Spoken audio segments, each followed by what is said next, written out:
Tu peux avoir les clients, tu peux avoir le savoir-faire. Mais si ton téléphone s'éteint, mon ami, tu es dans le pain, comme on dit chez les Ivoiriens. Le téléphone portable, en tout cas de nos jours, est devenu incontournable dans les petits métiers. Eh bien, dans cette vidéo, je t'explique pourquoi. Regarde à quel point le téléphone de nos jours est devenu central dans la vie de chacun d'entre nous. Je vais te prendre quelques exemples. Le vendeur de poissons utilise son WhatsApp. Donc sur le smartphone, il a installé WhatsApp pour prévenir ses clients qu'il a eu de nouveaux stocks, etc., etc. La couturière du quartier, elle reçoit les modèles de vêtements qu'elle doit coudre. Et ça, c'est également sur WhatsApp ou Telegram. Le livreur, il suit sa destination ou ses destinations grâce à Google Maps qui va fonctionner à partir du téléphone, du smartphone. Le coiffeur se fait contacter par Messenger sur Facebook, par exemple. Et même la vendeuse de beignets qui est au quartier, elle envoie son numéro Mobile Money pour qu'on lui fasse son paiement, son petit dépôt, lorsque, par exemple, l'acheteur n'a pas la monnaie. En tout, aujourd'hui, le téléphone n'est plus un luxe, c'est devenu littéralement un outil de travail pour tout le monde. Et pourtant, il suffit d'une seule petite chose pour tout bloquer. Et cette petite chose, tu la connais, c'est la batterie. La batterie qui est à l'intérieur du téléphone, c'est un élément essentiel parce qu'elle donne l'énergie à ton téléphone et lui permet de rester connecté, toujours allumé. Tu peux avoir les clients, tu peux avoir le savoir-faire. Mais si ton téléphone s'éteint, mon ami, tu es dans le pain, comme on dit chez les Ivoiriens. Tu perds ta visibilité, tu perds ta communication, tu vas aussi perdre ton paiement. C'est une réalité aujourd'hui. Je prends l'exemple d'Adama qui était vendeur de recharge téléphonique à Daloa. Alors, Adama, il vend, il encaisse son argent via Mobile Money.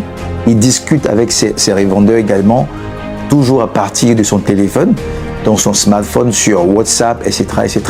Mais chaque jour, vers 14 h, Adama panique. Pourquoi? Parce que là où Adama est installé, il n'y a pas de réseau électrique. Adama, autour de 9%, à 14 h, 15 h, il ne sait vraiment pas où mettre la tête. Il n'y a pas de prise à côté. Son téléphone, autour de 16 h, va finir par s'éteindre.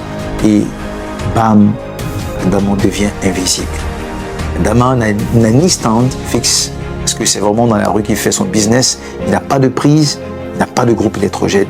Et pourtant, c'est avec son téléphone qu'il fait sa vie. C'est avec son téléphone qu'il gagne sa vie. Selon une étude d'Orange, plus de 80% des travailleurs informels en Afrique de l'Ouest dépendent de leur téléphone pour travailler. Mais à côté de ça, moins de 30% ont un accès fiable à une source d'électricité dans leur environnement de travail.